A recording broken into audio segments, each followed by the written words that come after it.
क्या भारत 2030 तक food crisis की ओर बढ़ रहा है?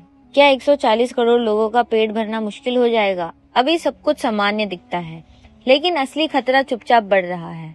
कागजों पर देखा तो भारत एक फूड सुपर पावर है। दुनिया के सबसे ज्यादा दूध उत्पादन भारत से होता है। चावल और गेहूं में टॉप देशों में शामिल है भारत, और हर साल करोड़ों टन अनाज का उत्पादन। लेकिन सवाल ये है, अगर सब कुछ इतना मजबूत है तो सिस्टम दबाव में क्यों है? असल संकट आज का नहीं है, बल्कि आने वाले कल का है। क्या हम इतनी ही मात्रा में खाना पैदा कर पाएंगे? जब पानी की कमी हो जाएगी, मिट्टी खराब हो रही है और किसान खेती छोड़ रहे हैं। संकेत अभी से दिख रहे हैं। भारत में हर तीसरा बच्चा कुपोषित है। महिलाओं और बच्चों में खून की कमी आम है।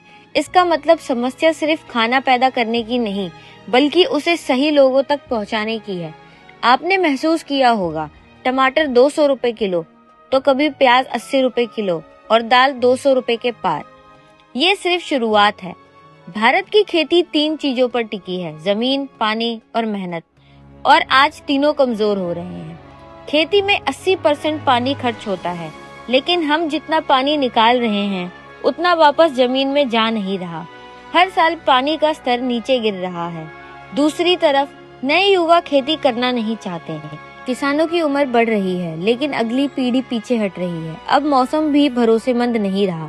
तापमान बढ़ रहा है और हर 1 डिग्री बढ़ने पर गेहूं की पैदावार 4 से 6% घट जाती है।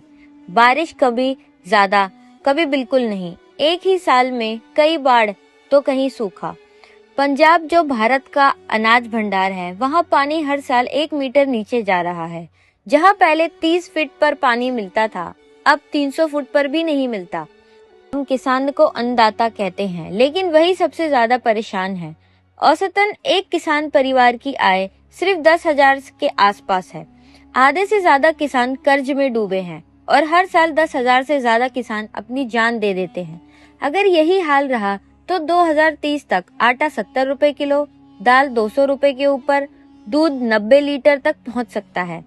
एक समस्या परिवार का खर्च 10,000 से बढ़कर 15,000 तक हो सकता है।